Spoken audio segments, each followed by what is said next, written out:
नमस्कार, मी APS सागर भगवान Pawar, Godegaon police Thane प्रभारी अधिकारी.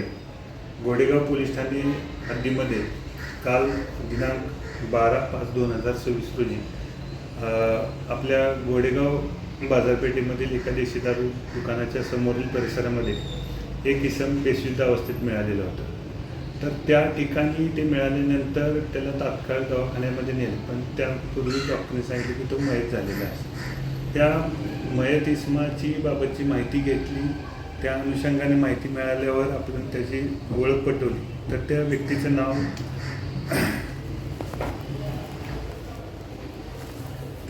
नाव निष्पन्न झालं राजेंद्र रघुनाथ साहनी. यांची ओळख पटवल्यानंतर त्या नावाच्या आधारावर आपण पुढील कार्यवाही चालू केली होती. आणि ते करत असताना त्याच्या शरीरावर काही जखमा आणि रक्ताचे असे डाग दिसून आले होते, रक्त साकळल्यासारखे. मग त्याबाबत संशय आला म्हणून आम्ही पोस्टमॉर्टमसाठी मंचरला पाठवलं.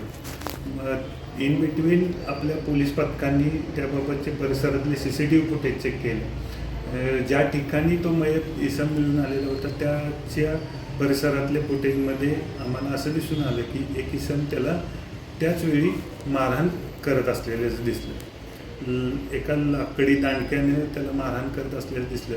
आणि त्याचबरोबर इकडे पोस्टमॉर्टमचे जे काही अहवाल आले आणि साक्षीदार होते त्यांच्याकडे जो तपास केला त्या एकंदरीत तपासामध्ये आपल्याला असं निष्पन्न झालं की या मयत व्यक्तीला एका आपल्या गोडेगावमधीलच एका इसमाने मारहाण केलेल्याचे निष्पन्न झालं.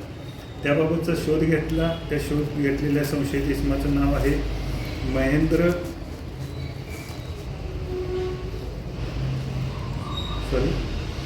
सुभाष शिंदे हे असं व्यक्तीचं नाव असून त्याला आपण ताब्यात घेतलं. त्याला देखील ताब्यात घेतल्यानंतर त्यांनी कबुली दिली. हे सगळ्या गोष्टी झाल्यानंतर आपण त्याबाबतचा गुन्हा दाखल केला आणि आरोपीला अटक करून मान्य न्यायालयात हजर केले. न्यायालयात हजर केल्यानंतर न्यायालयाने 3 दिवसाची पोलीस कोठडी त्याला मंजूर केलेली आहे. सर, आता देशी दारूची एकंदर 2 दुकानं आहेत गोडेगावमध्ये. एक शुक्रवारच्या बाजाराच्या त्या भागात आहे आणि एक ह्या भागामध्ये आहे वरच्या. तो कोणत्या भागामध्ये, म्हणजे कोणत्या देशी दारू? गोडेगाव.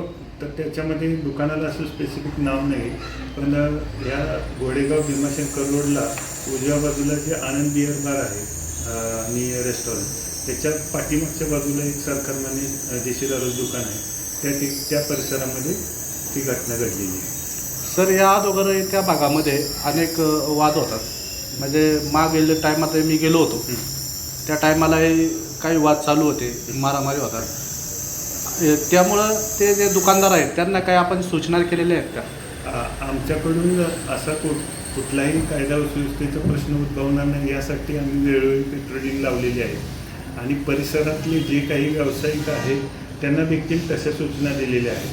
आणि तरीसुद्धा आम्ही उत्पादन शुल्क विभागाला देखील काही त्यांच्या नियमअटीबाबतचे सुद्धा पत्रव्यवहार करणार आहे, जेणेकरून भविष्यात असा कुठलाही प्रकार घडणार नाही. आरोपींनी मारण्यामागचं कारण काय आहे? ते एकंदरीत आत्तापर्यंतच्या आपल्याला तपासामध्ये पैशाच्या कारणावरून तिथं भांडणं झालेल्याची आपल्याला माहिती मिळालेली आहे. अधिक तपासामध्ये अधिक काही साक्षीदार आहेत, त्यांच्याकडे तपास झाल्यानंतर आणखी निष्पन्न होईल. यामध्ये आणखीन आरोपी आहे का? नाही, सध्या तरी एकच आरोपी आपल्याला निष्पन्न झालेला आहे. त्याप्रमाणे आपण त्याला अटक केलेली आहे. 3 दिवसाची पोलीस कस्टडीमध्ये.